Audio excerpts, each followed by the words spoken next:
The decisive question for man is he related to something infinite or not? That is the telling question of his life. Only if we know the thing which truly matters is the infinite can we avoid fixing our interests upon futilities and upon all kinds of goals which are not of real importance. Thus, we demand that the world grant us recognition for qualities which we regard as personal possessions, our talent or our beauty.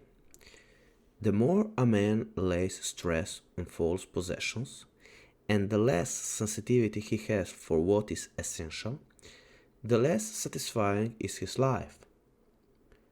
He feels limited because he has limited aims, and the result is envy and jealousy. If we understand and feel that here in this life we already have a link with the infinite, desires and attitudes change. I am astonished, disappointed, pleased with myself. I am distressed, depressed, rapturous.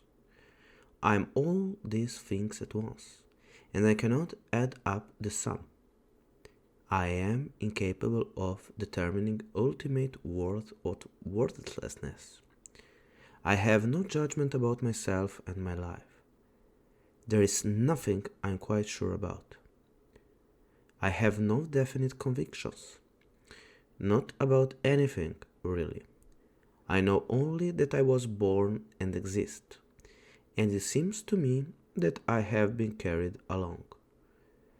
I exit on the foundation or something I do not know. If one does not understand a person, one tends to regard him as a fool. Words are animals, alive with a will of their own. The healthy man does not torture others. Generally is the tortured who turns into torturers. Loneliness does not come from having no people around you, but from being unable to communicate the things that seem important to you. My whole being was seeking for something still unknown which might confer meaning upon the banality of life. In each of us there is another whom we do not know. The true leader is always led. If you can't fly, then run.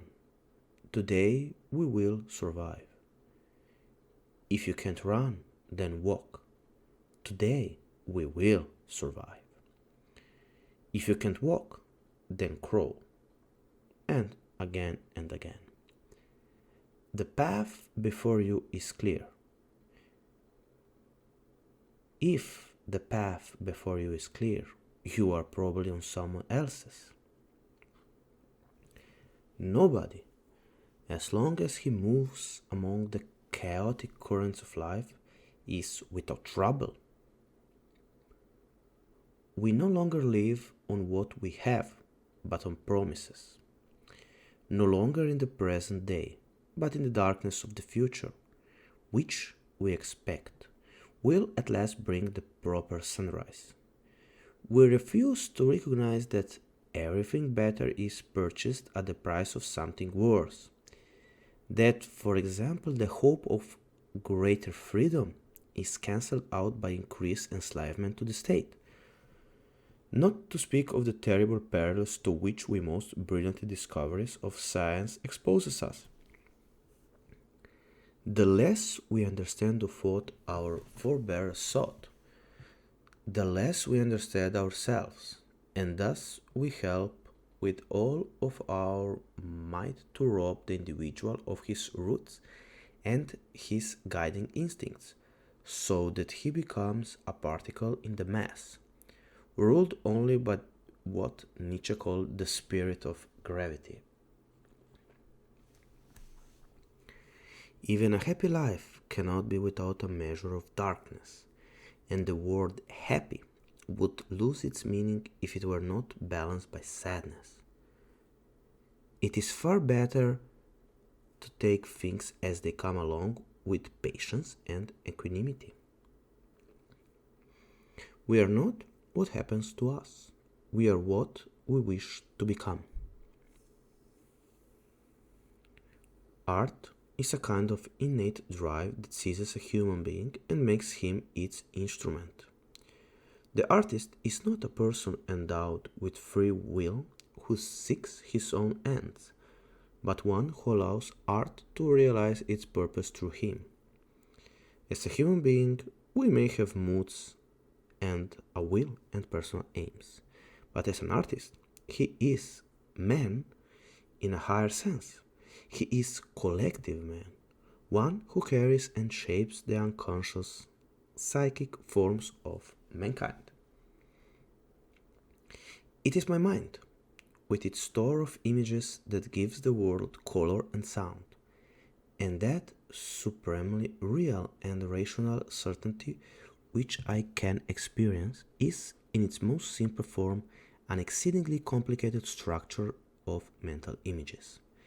Thus, there is, in a certain sense, nothing that is directly experienced except the mind itself.